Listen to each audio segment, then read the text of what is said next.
تو عالم عرب پر صورتحال پیدا ہو گئی، اس میں ہمیں کیا کرنا چاہیے، پاکستان کے جو حالات ہیں ان میں کیا مشورے ہیں۔ اب میں ان چیزوں کے بارے میں آپ سے چند باتیں عرض کروں گا۔ پہلی بات تو یہ ہے کہ مشرق وسطیٰ کے مسئلے میں اس کے پس منظر کو سمجھ لینا چاہیے۔ ہمارے بہت سے احباب جو ہے وہ فوری طور پر وقتی صورتوں کو، جیسے کہ حالات و واقعات ہوتے ہیں، صرف انہی کے اعتبار سے رائے قائم کرتے ہیں۔ چیزوں کا پس منظر جو ہے نگاہوں کے سامنے رہنا چاہیے۔ اس صدی کا ایک مختصر سا نقشہ ذہن میں رکھیے۔ یہ 20ویں صدی کے آغاز کے وقت، جسے ہم پورا کہتے ہیں مڈل ایسٹ، بلکہ صرف مڈل ایسٹ نہیں، پورا شمالی افریقہ سلطنت عثمانیہ کا حصہ تھا، خلافت عثمانیہ۔ لیبیا، الجزائر، مصر، پورا حجاز، یمن، پورا عراق، شام، اور یہ شام ہی کے حصے ہیں در حقیقت، اردن اور لبنان، یہ سب، یہ شام عرب، عراق عرب، یہ پورا علاقہ خلافت عثمانیہ یہ اس کا حصہ تھا۔ پہلی جنگ عظیم میں انگریزوں نے عربوں کو بغاوت پر آمادہ کیا، غداری پر آمادہ کیا۔ انہوں نے خلافت عثمانیہ کے خلاف بغاوت کی، بیج بوئے ان کے دلوں کے اندر نفرت میں، ابھارا انہیں، تم ترکوں کے غلام کیوں ہو، تمہیں خود حاکم ہونا چاہیے، تم کھڑے ہو جاؤ، ہم مدد کریں گے، تم بغاوت کرو، تم ان ترکوں کے خلاف ہماری مدد کرو، ہم تمہیں آزاد کر دیں گے، تم اپنے پاؤں پر خود کھڑے ہو جانا۔ یہ بہت ہی ہمارے لیے دردناک المیہ ہے اس پہلی جنگ عظیم کا۔ کرنل لارنس جیسا شخص، برطانوی استعمار، اور اس کے نتیجے میں عربوں نے بغاوت کی۔ اور اس قدر دردناک بات آپ کو بتا رہا ہوں، میں پہلی مرتبہ جب سن 62 میں حج کے لیے گیا مدینہ منورہ میں، ابھی وہ ریل کے انجن کھڑے ہوئے تھے۔ یہ ترکی کے زمانے میں، سلطنت عثمانیہ کے زمانے میں بغداد سے مدینے تک ریلوے لائن تھی۔ یہ پورا ایک عالم سلطنت عثمانیہ، صرف سلطنت نہیں، خلافت عثمانیہ، پوری ٹرینیں جو ہے ترکوں کی اڑائی گئی، ہزاروں ترکوں کو شہید کیا گیا، یہاں تک کہ صحن حرم میں شہید کیے گئے سینکڑوں ترک۔ یہ جرم تھوڑے نہیں ہے، معمولی نہیں۔ آج جس کی سزا مل رہی ہے، معلوم ہونا چاہیے کہ وہ جرائم کون کون سے تھے۔ اب بھی جو لوگ گئے ہیں انہوں نے دیکھا ہوگا، ترکی کا قلعہ موجود ہے اوپر پہاڑی کے اوپر، حرم کا جو سب سے بڑا دروازہ ہے باب ملک عبدالعزیز، اس کے سامنے ایک لائبریری ہوتی تھی، اب تو غالباً وہ بھی گرا دی گئی ہے، اس کے پیچھے پہاڑی پر ترکوں کا قلعہ ہے پرانا، اس پر توپیں موجود تھیں۔ جب بغاوت ہوئی ہے، جو حرم میں آئے ہوئے تھے ترک فوجی، ظاہر بات ہے نہتے، وہ تو نماز پڑھنے آئے ہوئے تھے، ان کو وہاں ذبح کیا گیا ہے، اور ترکوں نے اپنی توپیں استعمال نہیں کی کہ کہیں بیت اللہ کو کوئی نہ پہنچ جائے۔ بہرحال یہ غداری ہوئی ہے پہلی جنگ عظیم کے دوران، اور نہ صرف ترکوں کے، عربوں نے کی ہے۔ جیسا کہ میں نے کہا تھا، دو ہیں سب سے بڑے مجرم روئے ارضی کے اوپر امت مسلمہ کے طبقات۔ ہمارا پنجابی سپاہی بھی جا کر انگریزوں کی مدد کر کے ایلن بی کو قبضہ جو لے کر دیا بغداد کا، اس میں ہمارے مسلمان پنجابی سپاہی بھی شامل تھے۔ یہ خون چکاں باب ہے ہماری تاریخ کا اس صدی کا۔ لیکن اس کے بعد سلطنت عثمانیہ کے ٹکڑے ہو گئے، چیچڑے ہو گئے۔ ایک انگریز نے لکھا ہے، یہ جملہ ذہن میں بجھا ہوا جملہ، کہ تاریخ میں یہ بات ثبت ہو جائے گی کہ ایک انگریز نے اس سلطنت کے ٹکڑے کر دیے کہ جو عمر فاروق نے قائم کی تھی رضی اللہ تعالیٰ عنہ۔ یہ پورا عالم، یہ تمام علاقہ کس نے فتح کیا؟ یہ بات ہاتھ بدل گئے تھے، پھر ترک آ گئے، خلافت عثمانیوں کے پاس چلی گئی، لیکن یہ سلطنت تو حضرت عمر رضی اللہ تعالیٰ عنہ کے زمانے سے چلی آ رہی تھی۔ اس کو ایک انگریز کرنل نے، اور اس نے بغاوت میں آمادہ کر کے عربوں کو اور ترکوں کے پیٹھ میں چھرا ڈھکوا کر ان کے ذریعے سے اور ٹکڑے کر دیے۔ لیکن جب جنگ ختم ہوئی، اب انہوں نے کہا کہ اب ہمیں آزادی دیجیے۔ اب انہیں معلوم ہوا کہ غداروں کو دنیا میں کیا ملتا ہے، ٹکڑے کر دیے گئے۔ یہ حصہ عراق یہ انگریز کے پاس رہے گا، شام کا یہ علاقہ یہ فرانسیسیوں کے پاس رہے گا، مصر پر انگریزوں کا تسلط رہے گا، لیبیا اطالویوں کے پاس رہے گا۔ لے دے کر یہ جو علاقہ تھا حجاز، کیونکہ وہاں کچھ تھا ہی نہیں، بوادٍ غیر ذی زرع، یہ عربوں کے پاس چھوڑ دیا گیا۔ اس وقت جو بادشاہ ہیں شاہ حسین اردن کے، ان کے دادا سب سے بڑے غدار وہی تھے، لہذا ان کو اس علاقے کی بادشاہت دے دی گئی۔ اس کے بعد نجد سے تحریک اٹھی، وہ سعودی جو خاندان ہے وہ نجد سے اٹھا۔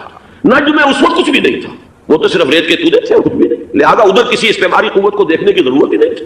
وہ تو بعد میں تیل برآمد ہوا اور اس کی حیثیت ہو گئی، اور یہ امارات کا علاقہ جو ہے اس کی دنیا میں اب گویا کہ یوں سمجھیے کہ جو سب سے زیادہ اہم علاقے ہو سکتے ہیں روئے ارضی کے نقشے پر، ان میں سے ایک وہ ہو گیا۔ لیکن یہ اس وقت کی بات میں کر رہا ہوں، کوئی حیثیت نہیں تھی، لہذا اس کو چھوڑ دیا گیا۔ یہ ہے تاریخی پس منظر، یہ لکیریں جو کھینچی گئی ہیں، یہ ایک ملت اسلامیہ کو جو قومیتوں میں تقسیم کیا گیا، پھر نعرے لگوائے گئے، المصر للمصریین، الشام للشامیین۔ اب شامی ایک علیحدہ قوم ہو چکے ہیں، مصری ایک علیحدہ قوم ہو چکے ہیں، عراقی ایک علیحدہ قوم ہو چکے ہیں۔ یہ ساری تقسیمیں استعمار کی پیدا کرنا ہے، اس کا کوئی تعلق اسلام کے ساتھ نہیں۔ اب ضرورت تو اس بات کی تھی کہ استعمار کے پنجے جب یہاں سے کچھ ہٹے، دوسری جنگ عظیم کے بعد ایک دور آیا، امریکہ ابھرا ہے دنیا کی عالمی سطح پر سیاست میں، اس کے ہاں کچھ آزادی کے تصورات تھے، اس نے بھی سپورٹ کیا۔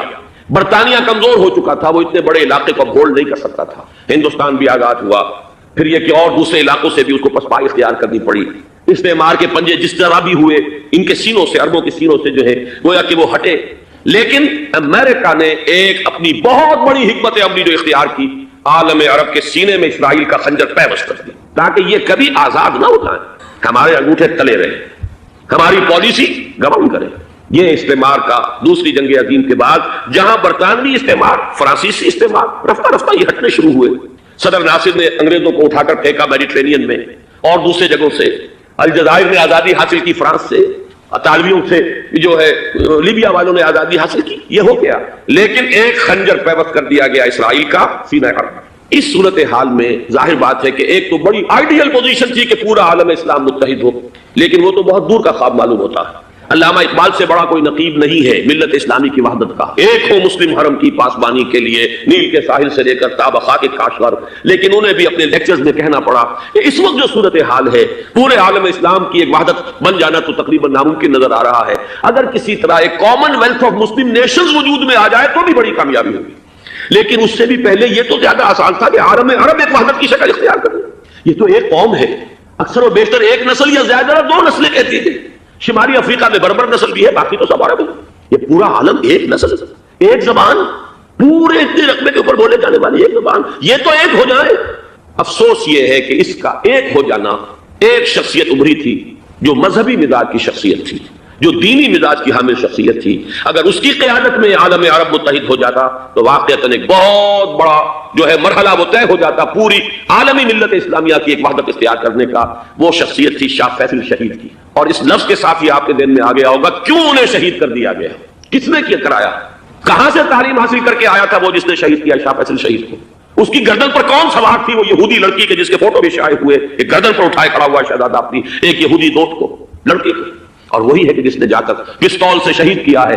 جہاں میں اچھی طرح جان لیجئے، جیسے بارہا میں نے عرض کیا ہے کہ حضرت عمر کو شہید کرنے والا کہنے کو ابو لولو فیروز تھا، لیکن اس کے پیچھے پورا ایرانی نسل پرستی کا جو پورا پس منظر ہے، اسے تو ہر شخص جس کی ذرا بھی نگاہ جو ہے جو صرف منظر کو نہ دیکھ رہی ہو، پس منظر کو بھی دیکھنے والی ہو، وہ تو جان دے گی کہ ابو لولو فیروز ایک فرد کا نام نہیں تھا، وہ ایران کا انتقام تھا عالم عرب سے.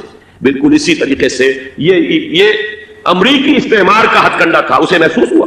شاہ فیصل مذہبی مزاج کا شخص یہ ابھر رہا ہے، اور یہ شاہ فیصل کی حکمت عملی کا ذرا آپ اندازہ کیجئے. لاہور میں سمٹ کانفرنس ہوئی، اس میں وہ آئے، سب سے ٹاورنگ پرسنالٹی پورے اس وقت عالم اسلام کے اندر شاہ فیصل کی تھی. اور وہ گویا کہ ایک بہت ہی جس کو کہا جائے کہ ایک بہت ایلڈرلی، ایک بزرگانہ ایک شخصیت جو ہے، اور انہوں نے اپنی دولت کے دروازے، عرب میں وہ مشہور تھے کہ نہایت خسیس اور بخیل انسان ہے، اس لیے کہ وہاں وہ خرچ کرتے تھے حساب کتاب کے ساتھ، لیکن ان کے خزانے کھلے ہوئے تھے عالم اسلام کے لیے. ادھر بھی مدد ہے، ادھر بھی مدد ہے، ادھر بھی کام ہو رہا ہے، ادھر بھی کام ہو رہا ہے. پھر انہوں نے تیل کا ہتھیار استعمال کر کے ایک دفعہ امریکہ کو دن میں تارے دکھا دیے تھے. لہذا ان کا ہٹایا جانا سین سے یہ امریکی استعمار کے لیے لازم تھا. اب لے دے کر رہ گئے کون؟ سیکولر مزاج کے لوگ. پہلی اٹمپٹ جمال عبد الناصر نے کی، ناکام ہو گیا. قذافی صاحب نے کوشش کی کہ وہ ان کی جانشینی حاصل کر لے، ناکام ہو گیا. اب ایک تیسری شخصیت صدام حسین کی، ملحد ہے، اسلام سے کوئی سروکار نہیں. بعث کا فلسفہ سیکولرزم پلس عرب نیشنلزم یہ اصول ہے. لیکن یہ ہے کہ یہ شخصیت ابو ابھر کر ایسی آئی ہے کہ اس سے اس وقت یہ جان لیجئے، میں امریکہ میں بھی عربوں سے مل کر آیا ہوں، سعودی عرب میں بھی میں وہ دیکھ آیا ہوں.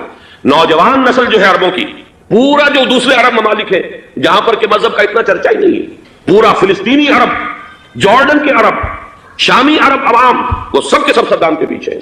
اس لیے کہ انہیں نظر آ رہا ہے کہ ایک شخص پھر ایسا پیدا ہو کر سامنے آ گیا ہے جو شاید عالم عرب کو پھر یونائٹ کر لے. اور یہ ہے اصل وہ شے کہ جو امریکہ کے لیے کسی صورت میں قابل قبول نہیں.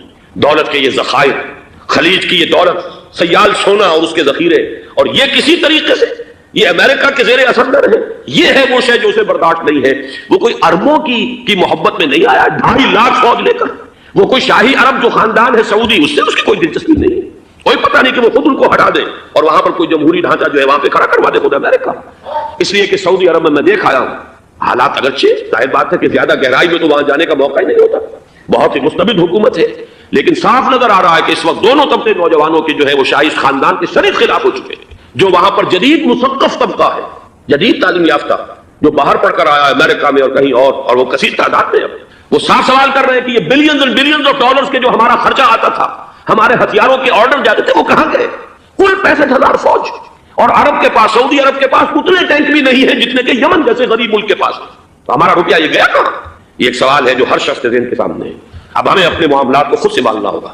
اسی طریقے سے جو مذہبی طبقہ ہے، اور وہاں ہے بڑی تعداد میں مذہبی طبقہ نوجوان جن میں بڑا جذبہ ہے، اور ان کا وہ جوش جہاد انہیں جہاد افغانستان تک لے کر آیا۔ سینکڑوں عرب نوجوان یہاں جو ہے شہید ہوئے۔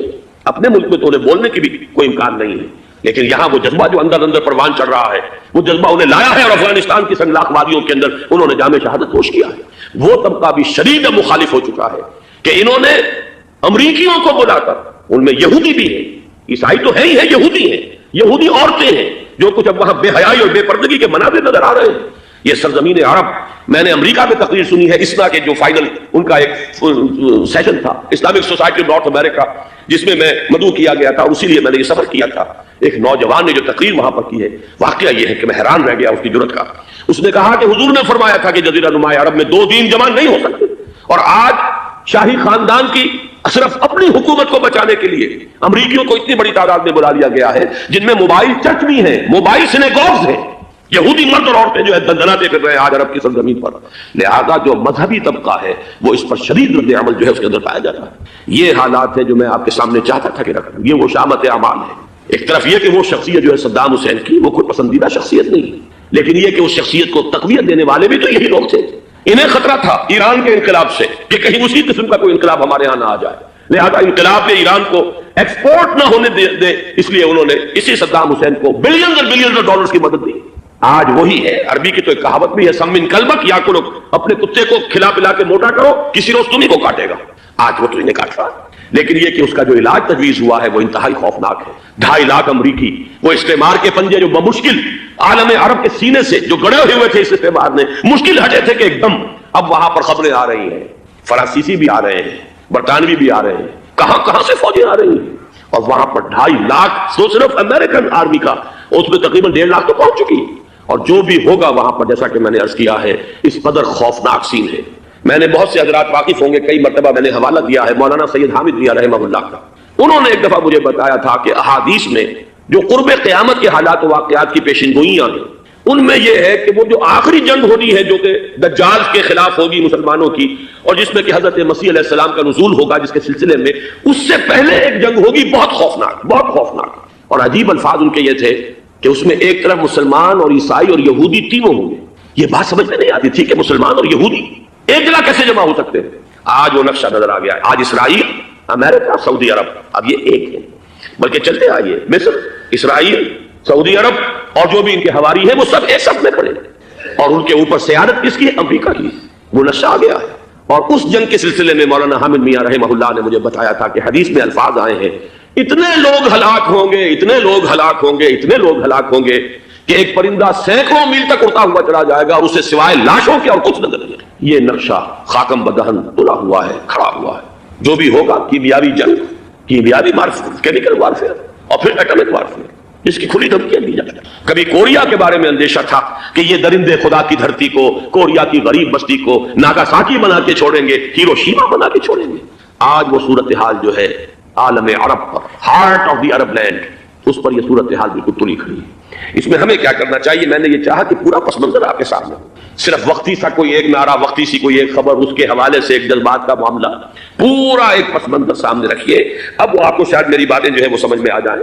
نمبر 1، ہمیں کسی صورت اس جنگ میں امریکہ کے گھڑے کی مچھلی نہیں کرنا چاہیے۔ امریکہ اسلام کے تحفظ کے لیے نہیں آیا، امریکہ حرمین کی حفاظت کے لیے نہیں آیا، امریکہ اپنے مفادات، عالمی مفادات کے تحفظ کے لیے آیا، اور زیادہ سے زیادہ آپ کہہ سکتے ہیں کہ وہ سعودی شاہی خاندان کی حفاظت کے لیے آیا۔ اور بڑا عمدہ مضمون چھپا تھا پچھلے، بلکہ ابھی تک تو وہ تازہ ہی ہے جب تک نیا نہیں آتا، ندا میں، جس کا عنوان تھا اربوں کا چھڑا اور اربوں کا گدا۔ سارے پیسے بھی انہیں سے لے رہے ہیں۔ $12 بلین کا ایک چیک لے کر گیا جیمز بیکر۔ اندازہ تو کیجیے دنیا کہاں سے کہاں پہنچ گئی۔ میں حیرت ہوں کہ دنیا کیا سے کیا ہو جائے گی۔ 2 ماہ قبل اس کا تصور نہیں ہو سکتا تھا۔ اتنی بڑی قوت امریکہ کی، تباہ کن قوت، اور جمع ہو جائے گی عرب کے اندر۔ لیکن یہ کہ وہ کاسٹ بھی اربوں ہی کی ہوگی، انہی کا چھڑا، انہی کا للا۔ ہمیں کرنا یہ چاہیے، اللہ تعالیٰ ہماری حکومت کو، ہمارے سیاستدانوں کو، ہمارے ذمہ دار لوگوں کو ہدایت دے، وہ امریکہ کے گھڑے کی مچھلی نہ بنے۔ اس کے تحفظ کے لیے یا شاہی خاندان کی حفاظت کے لیے بہت کچھ انہوں نے عیش کر لیے، کافی عیش کر لیے۔ باقی یہ کہ اب جو کچھ ہونا ہے وہ ہونا ہے. حرمین شریفین کو تو خود عرب کے لوگ کہتے ہیں کہ کوئی خطرہ نہیں ہے. سارا جھگڑا تو وہ تیل کی دولت کا ہے. وہ تیل کی دولت جو ہے وہ شمال مشرقی کونے کے اندر ہے. بلکہ یہ کہ جو رد عمل پیدا ہوا عالم اسلام میں اور سعودی عرب میں خود اس کے مذہبی نوجوانوں میں امریکی فوجوں کی آمد کے خلاف اس کا جواب دیا گیا رابط عالم اسلامی کی طرف سے کہ یہ جو بھی جنگ کا محاذ ہے جو فوجیں ہیں یہ حرمین سے تو 1500 کلومیٹر دور ہے. تو حرمین کو تو کوئی خطرہ نہیں. خطرہ ہے امریکہ کے عالمی مفادات کو. آج آپ کو معلوم ہے دنیا دو طبقوں میں بٹی ہوئی ہے, دی رچ اینڈ دی پور. یہ جو اقوام ہیں جو 6-7 قومیں شمار ہوتی ہیں دنیا کی دولت مند قومیں, ان کے لیے خطرہ ہے کہ یہ اگر ہم ان کا جو سب سے بڑا ذریعہ ہے اس کا صنعت کا یہ تیل اگر اس کو کچھ ہو گیا تو ان کی سب کی اکانومی جو ہے وہ دم دھڑام سے زمین پر آ جائے گی. وہ بھی برابر ہو کر آ جائیں گے دنیا کے دوسرے ملکوں کے. یہ اس کی حفاظت کے لیے آئے. ہمارے نوجوان کو آج میں سوچتا ہوں کاش کہ ہمیں معلوم ہو, ہمیں وہ تاریخ دہرانی نہیں چاہیے کہ ہم نے پہلی جنگ عظیم میں انگریزوں کے استعمار کے پنجے گڑوانے کے لیے اپنی جانیں دیں. پنجاب کا نوجوان, پنجاب کا مسلمان سپاہی بھی جا کر ایلن بی کو قبضہ دلوانے کے اندر اور بغداد پر قبضہ کرانے میں اس نے تعاون کیا, اس کی مدد کی. کیا آج بھی وہی تاریخ اپنے آپ کو دہرائے گی؟ آج ہمارا فوجی جائے گا وہاں پر امریکہ کے تحفظ کے لیے, اس کے مفادات کے تحفظ کے لیے. پہلی بات یہ کہ یہ ہرگز نہیں ہونا چاہیے. ہونا کیا چاہیے؟ پہلی کوشش یہ ہو کہ یہ بین الاسلامی معاملہ بنے, مسلمان امت آئے, امریکی فوجیں جائیں, فرانسیسی جائیں, برطانوی جائیں. ہاں اس صورت میں میں کہتا ہوں پاکستان کا ایک ایک بچہ وہاں جائے اور اپنی جان قربان کر دے, اس لیے کہ یہ قرآن کا حکم ہے. وَإِن طَائِفَتَانِ مِنَ الْمُؤْمِنِينَ اقْتَتَلُوا فَأَصْلِحُوا بَيْنَهُمَا فَإِن بَغَتْ إِحْدَاهُمَا عَلَى الْأُخْرَى فَقَاتِلُوا الَّتِي تَبْغِي حَتَّى تَفِيءَ إِلَىٰ أَمْرِ اللَّهِ فَإِن فَاءَتْ فَأَصْلِحُوا بَيْنَهُمَا بِالْعَدْلِ وَأَقْسِطُوا إِنَّ اللَّهَ يُحِبُّ الْمُقْسِطِينَ. امت مسلمہ کو حکم دیا گیا ہے اگر مسلمانوں کے دو گروہ لڑ پڑے تو تم صلح کراؤ, اور اگر ایک فریق زیادتی پر تلا رہے, اڑا رہے, تو اب سب مل کر اس سے جنگ کرو یہاں تک کہ اسے اللہ کے حکم کے آگے جھکا دو. پھر اگر وہ اللہ کا حکم مان لے, صلح پر آ جائے, تو پھر عدل و قسط کے ساتھ ان کے درمیان صلح کرا دو. یہ ہمیں حکم ہے, مسلمانوں کو حکم ہے. لیکن یہ کہ یہ امریکی آ رہے ہیں اور امریکی استعمال اور امریکی مفادات اور اس کے لیے جو ہے پاکستان کا مسلمان سپاہی بھی جائے, میرے نزدیک کی کسی صورت میں صحیح نہیں. مطالبہ بھی ہو رہا ہے. آج ہی غالباً ایک انٹرویو آیا ہے شاہ حسین کے بھائی جو ہے حسن بن طلال, ان کا, انہوں نے بھی یہی کہا ہے کہ اس کو مسلمانوں کو آپس میں اس معاملے کو طے کرنا چاہیے, اس قضیے کو امریکی فوجوں کو یہاں سے فوراً واپس جانا چاہیے. اور یہی بات میں یقیناً تائید کروں گا, تحسین کروں گا. یہی موقف ایران کا. ایران عراق کے خلاف جو UN کے سینکشنز ہیں کہتا ہے ہم اس کی پابندی کریں گے, لیکن امریکہ کو یہاں سے نکلنا چاہیے. یہ مسلمانوں کا اپنا معاملہ ہے, وہ آپس میں طے کریں.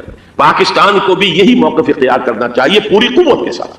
اس میں کوئی بھی اگر کمزوری ہو رہی ہے تو در حقیقت یہ گویا کہ ہم امریکی استعمار کے ہاتھ میں اس کا ہار کار بن کر, کھلونا بن کر استعمال ہو رہے ہیں, جو کہ ہمیں کسی صورت میں نہیں کرنا چاہیے. اگر یہ بھی ناکافی ہو تو دوسرا ایک اور مسئلے کا حل موجود ہے اس سے براڈر سطح پر, کہ غیر جانبدار ممالک اگر کوئی ہے ان کو بھی اس قضیے کے اندر شامل کیا جائے. ایک تحریک تھی کسی زمانے میں, کافی بڑی تھی, لیکن یہ کہ وہ بھی اگر اس کے اندر شامل ہو جائیں. لیکن امریکہ, رشیا, یہ تو ظاہر بات ہے سپر پاورز ہیں, ان کے مفادات ہیں, عالمی اور گلوبل مفادات ہیں. لہذا اول تو یہ ہونا چاہیے کہ بین الاسلامی معاملہ بنا کر اس صورت میں جیسا کہ میں نے عرض کیا ہماری پوری فوج بھی جائے اللہ پر توکل کر کے. پاکستان کا محافظ اللہ ہوگا. اگر اللہ کے ایک حکم کے اوپر عمل کرتے ہوئے مسلمان یہاں سے جائیں اور جا کر وہاں پر جو ہے اپنی جانیں دینے کو تیار ہو جائیں. لیکن اگر یہ اس میں بھی کافی نہ ہو تو جو بھی غیر جانبدار ممالک ہیں ان کو بھی اس معاملے کے اندر شریک کیا جا سکتا ہے. بدرجہ آخر اگر پاکستانی فوج جائے وہ صرف حرمین شریفین کے گرد و نواح میں ان کو ڈپلوائے کیا جانا چاہیے. اگر خدا نہ خواستہ وہاں پر کوئی آنچ آنے کی شکل پیدا ہو جائے تو اس کی, اے ارض پاک تیری حرمت پہ کٹ مرے ہم, اس کے لیے مسلمانوں کو تیار رہنا چاہیے. اس لیے کہ بہرحال جہاں تک ارض پاک کی حرمت کا تعلق ہے وہ ہمارے ایمان کا جز ہے. باقی برطانوی مفادات, امریکی مفادات, صنعتی ممالک کے مفادات یا کسی شاہی خاندان کے مفادات, یہ شاہی خاندان یہ تو گرتی ہوئی دیواریں ہیں, جانا ہے آج نہیں تو کل. لیکن یہ کہ اصل معاملہ ہے امت کا, اصل معاملہ ہے امت مسلمہ کا, اصل معاملہ ہے حرمین شریفین کا. لہذا ان دونوں چیزوں کو لازماً گڑبڑ نہ کریں. آپ حضرات کے علم میں ہے کہ اس سے پہلے ایران کی طرف سے بار بار مطالبہ ہوا کہ حرمین کو بین الاسلامی کنٹرول میں دے دیا جائے اور سعودی عرب کا اس کے اوپر سے جو انتظامی عمل دخل ختم کر دیا جائے. میں نے کبھی تائید نہیں کی, اس لیے نہیں کی کہ میرا مشاہدہ ہے, میں گیا ہوں بارہا, سعودی عرب کی حکومت نے چاہے خود بھی بڑے بڑے محل بنائے ہیں لیکن حرمین کی خدمت کے اندر بھی کوئی کمی نہیں کی. اس پر انہوں نے اربوں ڈالر اس پر بھی خرچ کیا ہے. اس کے اوپر انہوں نے اس حج کے انتظامات پر پوری حکومت جو ہے وہ اپنے آپ کو لگائے رکھتی ہے.